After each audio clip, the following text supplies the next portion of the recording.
What's in Queen Victoria's coffin, apart from her of course, and what is the gruesome explanation for why it had to be packed with charcoal?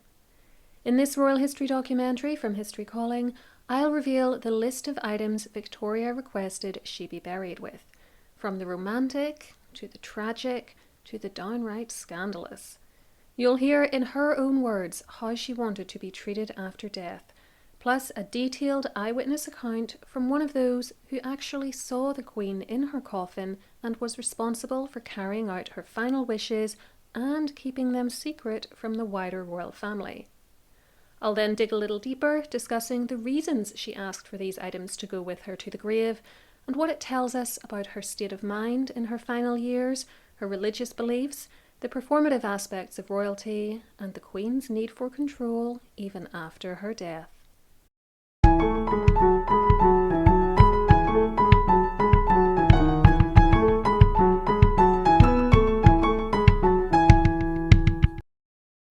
Queen Victoria died of a cerebral hemorrhage at Osborne House on the Isle of Wight at 6:30 p.m. on the 22nd of January 1901. She was 81 years old and at the time was the longest reigning sovereign in British, English or Scottish history, having come to the throne in 1837. This isn't a video about her final days, death and funeral. However, if you'd like me to take a deep dive into those events, let me know in the comments and I'll certainly add that topic to my list. For now, suffice to say that she passed away peacefully in her bed in a favourite residence and surrounded by her loved ones. Not a bad way to go, I think, and certainly a lot better than the genuinely horrific deaths endured by some of her forebears. See my video on the demise of Queen Caroline for an example. That thumbnail title, by the way, is not clickbait. It really was awful. Victoria had left firm instructions that she was not to be embalmed, and so it was necessary to get her into a sealed coffin very quickly before things got icky. This took some time to arrange, however, as her measurements had to be taken for the coffin maker, and during the interim she was laid out on her bed. It was there that Lady Reid, wife of Victoria's doctor, Sir James Reid, and formerly a maid of honour to the dead Queen, saw the body, writing in a letter to her sister-in-law that, "I was allowed to see her on Wednesday, that's the 23rd of January, lying in her bed. It was so beautiful. Her face like a lovely marble statue. No sign of illness or age, and she still looked the Queen. Her wedding veil over her face and a few loose flowers on her bed. All so simple and grand." During the course of the 24th, Sir James, plus two of the Queen's attendants, a Mrs. Tuck and a nurse, dressed the body in a satin dressing gown with a garter ribbon and star upon it. They also cut off locks of Victoria's hair as mementos for her family and friends, and arranged the flowers around her. The intention had been to get the Queen into her coffin, or shell as it was referred to at the time, that evening, but it arrived too late for that to be done, and so the deceased monarch was not moved until the morning of the 25th of January, about 2.5 days since her death. I would imagine this was pushing it, given there was nothing preventing her decomposing except perhaps the January cold. But there was no other choice, and Sir James actually reported that there was no smell, so perhaps the room was kept chilled and any odour was slight enough to be covered up by the flowers around the corpse. Now we come to the contents of the coffin. On the 9th of December 1897, just over 3 years before her death, Victoria had drawn up a list of the items she wished to be buried with. I'm going to read this document out to you, as I think it's best to hear her instructions in her own voice, as it were. Before I start though, because it's long, this was Queen Victoria and she didn't do things by halves, just a quick reminder to please give the video a thumbs up and subscribe to the channel with the notification bell switched on. That way YouTube will give you a little nudge when I release new content. I also have a Patreon site where I share bonus material every week, including early access to ad-free videos and mini podcasts. This week, for instance, my historical figure and time traveller patrons We'll be getting a little anecdote about what Kaiser Wilhelm of Germany got up to right after his granny Victoria died, and how he managed to annoy all his English cousins. You might also like to check out my Amazon storefront, where I've collected together lists of history-themed books, TV shows, movies, and gifts. It now includes several books which I used to research this video and which are also linked below for you. The storefront, along with my Patreon and my Instagram account, are also linked in the description box. Victoria's orders were as follows. I wish to be buried in a white silk or cashmere dress, nothing but the best, even in death, with a cap and white veil over my face, with my wedding ring on, and my diamond guard ring given me by my beloved husband immediately after our marriage, and the plain gold ring with a single diamond in it and the words Dieu la garde, God guard her, on it, the gift of my beloved mother. My engagement ring with an emerald in the head of a golden snake, given to me by my dearly beloved husband, October 15th, 1839, one similar to which, my gift, was buried with him, and an oxidized silver ring with my dear husband's enamel. A small green enamelled ring, the first gift my dear husband ever gave me, May 24th, 1836. A gold ring with 3 turquoises and 2 diamonds, the gift of my dearest sister. A ring with 5 Scotch pearls, the gift of my dear daughter Louise. A small gold one with 3 pearls and small diamonds, the gift of my darling child Beatrice, all continually worn by me, as well as a plain gold wedding ring which had belonged to the mother of my dear valued servant J. Browne, and was given him by her in '75, which he wore for a short time, and I have worn constantly since his death, to be on my fingers. I wish the small chain which I always wear round my neck, and to which are attached a diamond locket containing my beloved husband's hair, which was given me in 1839 by my aunt, the late Queen Louise of the Belgians, which I have worn ever since, and 7 small lockets, 2 of which with painted photographs of my beloved husband and dearest mother, and the others containing the hair of near and dear ones, would be placed on the same chain which is to be worn around my neck, as well as any other small lockets which might hereafter be added. I wish a small granite one, set in gold, containing a piece of Balmoral heather and the hair of a friend, which is attached to my watch chain, to be added to this chain. Also a small quartz heart. 3 golden lockets, one of these containing the hair of our valued friend Baron Stockmar, who died in 1863. Another with a diamond in the centre containing the hair of my dear friend the late Countess Blucher, and one in gold and a pearl in the centre, containing the hair of my dear friend, the late Lady Augusta Stanley, to be attached to a small golden chain to be worn on my right arm. A round blue enamel locket containing the hair of my 9 children, which I always wear when I am in mourning, as well as a bracelet of plain gold with a single turquoise on it, which had belonged to my dearest mother, to be on my left arm. One of the brooches, the gift of my dearest husband, to be selected by Beatrice to be fastened on my dress. I wish the painted profile photograph of my dearest husband, always on my dressing table, and a coloured photograph or miniature of my dearest Beatrice and one of her dear husband, the photographs of all my dear children and their husbands and wives, and of my grandchildren in frames. A coloured profile photograph in a leather case of my faithful friend J. Browne, his gift to me, with some of his hair laid with it, and some of the photographs which I have marked with an X, and have often carried in a silk case in my pocket, to be put in my hand. All these objects, which have been so dear to me during my lifetime and have never left me, I should wish to be near my earthly remains. She added too that she wanted the pocket handkerchief of my dearest husband and a pocket handkerchief of my faithful Browne, that friend who was more devoted to me than anyone, to be laid on me. This was an extraordinary list of objects, so vast in number that it reminds me of the contents of an Egyptian pharaoh's tomb, for they were buried with all the goods it was believed they would need in the afterlife. Victoria's requests were all sentimental rather than practical, though, but they show us once and for all who and what her priorities were, and even hint at some scandalous potential secrets. The clothing she wished to be buried in echoes a wedding dress, given that it was to be all white and include a veil. Victoria had popularised white wedding dresses after her own nuptials back in 1840.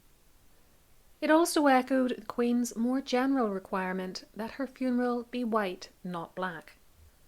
The pall on her coffin, which you can see here, was to be white, for instance, and even the horses which were to pull her remains to their final resting place were to be that colour.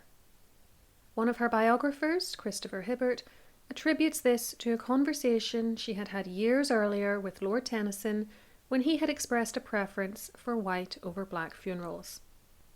The many items belonging to, gifted by, or depicting Prince Albert is not that surprising for anyone even vaguely familiar with their story. Victoria had been devoted to her husband, who had died prematurely in 1861. See my video on his death for more information. And she had spent the rest of her life in mourning for him, still having Albert's clothes and dish of shaving water laid out for him as though he was still alive. Nevertheless, the number of items relating to him was over the top, and she even sought to mirror the contents of his own coffin by ensuring that they were buried with nearly matching rings which they had gifted to each other. The many things relating to her children and grandchildren were likewise excessive, but also show that some of her offspring were favoured over others. Princess Beatrice got name-checked 3 times in the document, for instance, even being granted the special favour of choosing which brooch her mother would wear in death. As for her siblings, Princess Louise got 1 name check, and the other 7 were not individually named, though as we'll see in a minute, Princess Alice was also particularly remembered when it came to it. Victoria's attitude to her own mother, the Duchess of Kent, had been dubious throughout much of her life, thanks to the obsessive control the Duchess had exercised over her young daughter prior to Victoria's becoming Queen.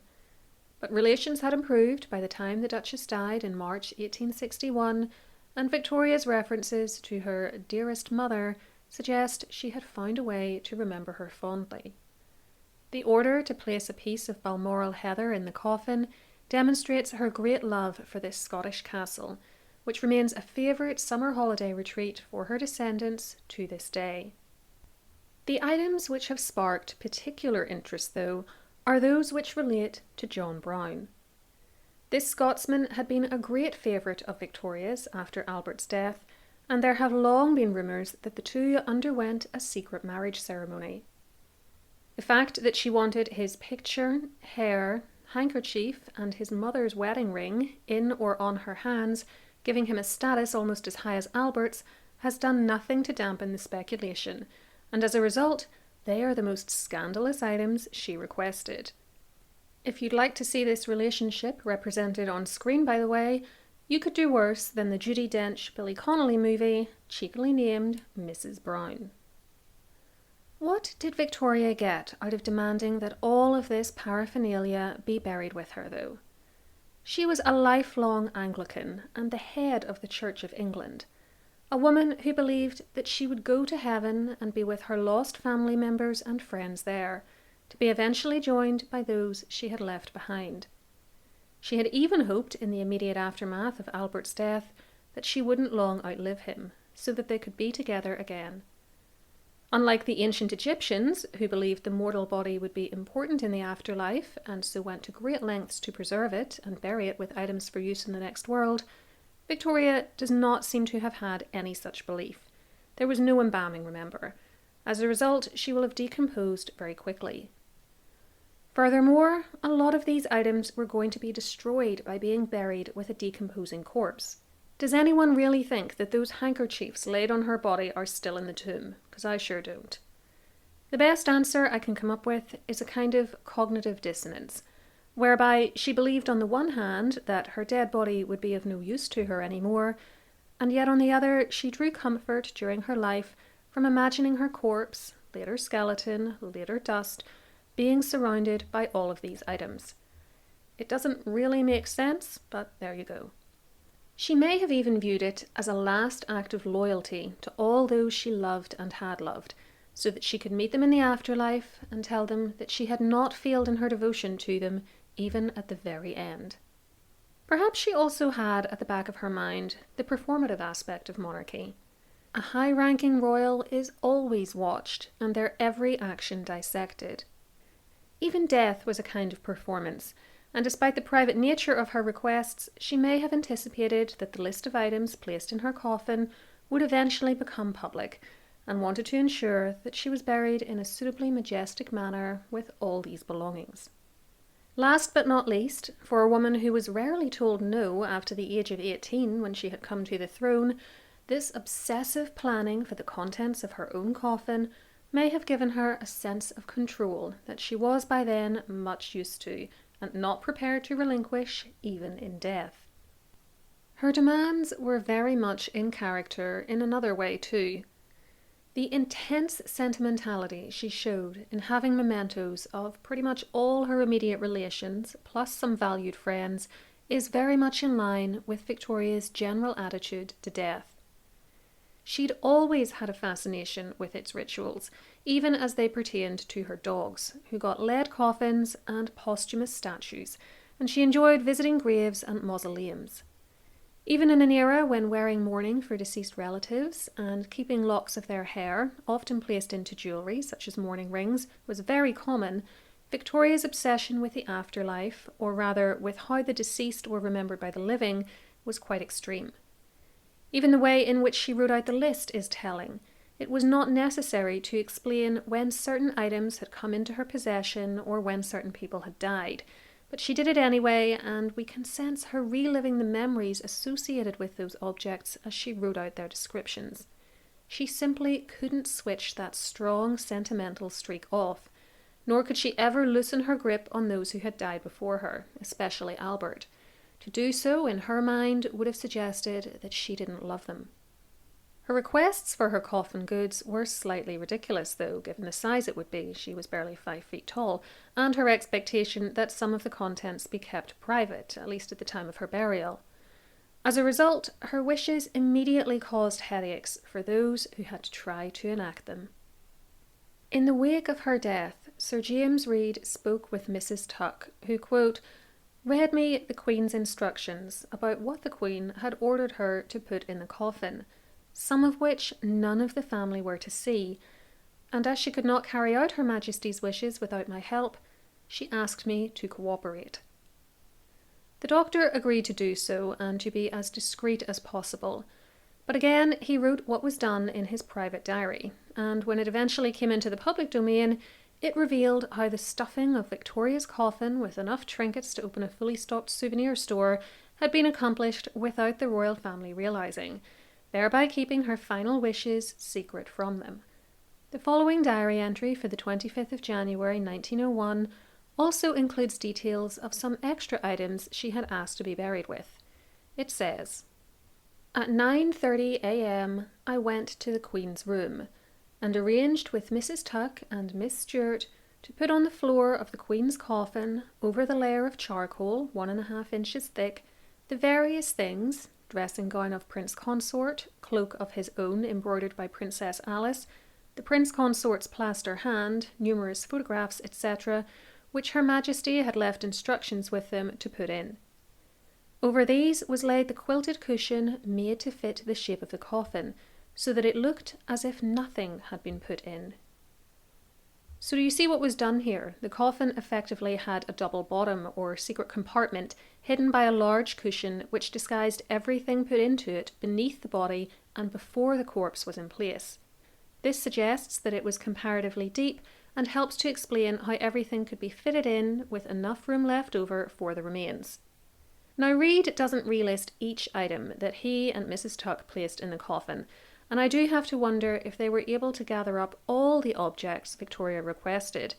There were so many of them after all that the royal family would surely have noticed at some point just how many pieces of jewellery and photos were disappearing from the Queen's rooms, and wondered where they were going. Still, there is little reason to doubt that most, if not all, of the requests were fulfilled. As for the charcoal, that had to be included because the body wasn't embalmed and wasn't being buried straight away. It was there to soak up the moisture released by the corpse and help with the smell. The reference to the cloak embroidered by Princess Alice is particularly moving too. Alice had predeceased her mother and had actually died on the anniversary of Albert's death in 1878.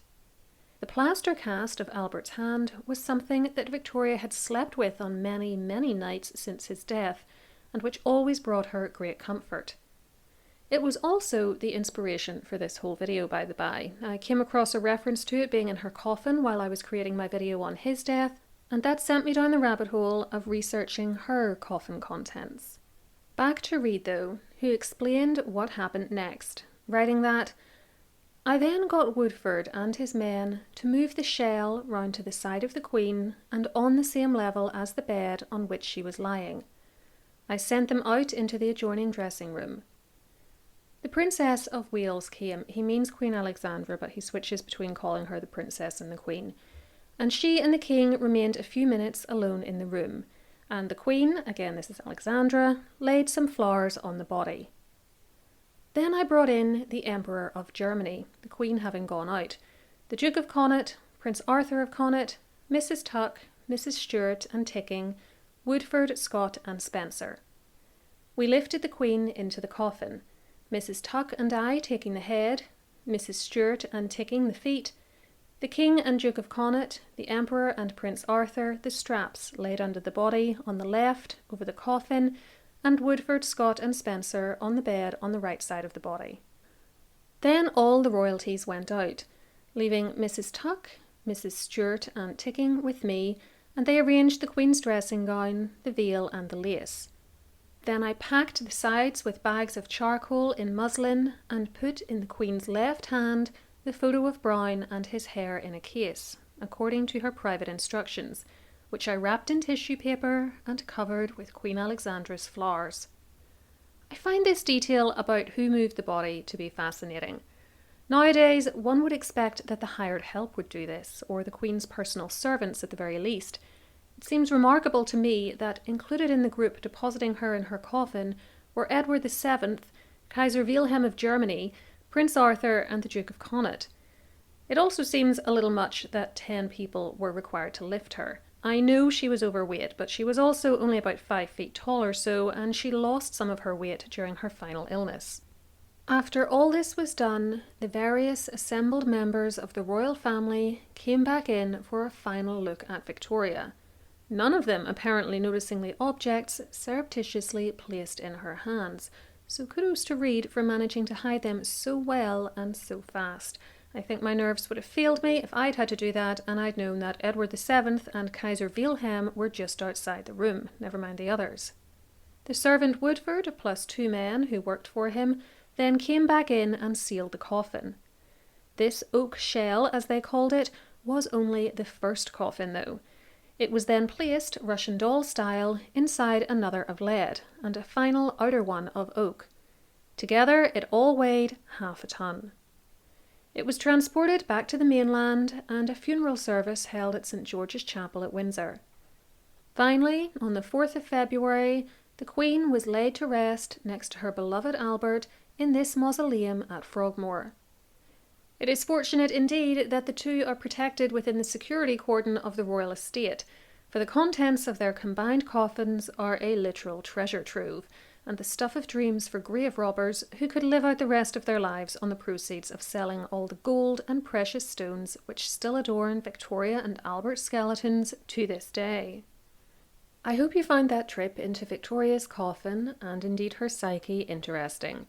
If you haven't already done so, do check out my website, historycallingofficial.com, where you can get a free download when you join my mailing list, giving you some super easy tips about how to spot good and bad history books before you buy or start reading.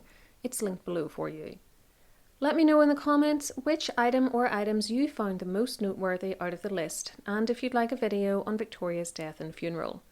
For more on the Queen and her family, might I suggest one of these options next, or the death of Queen Caroline. Whatever you select, please enjoy, and until next time, keep learning.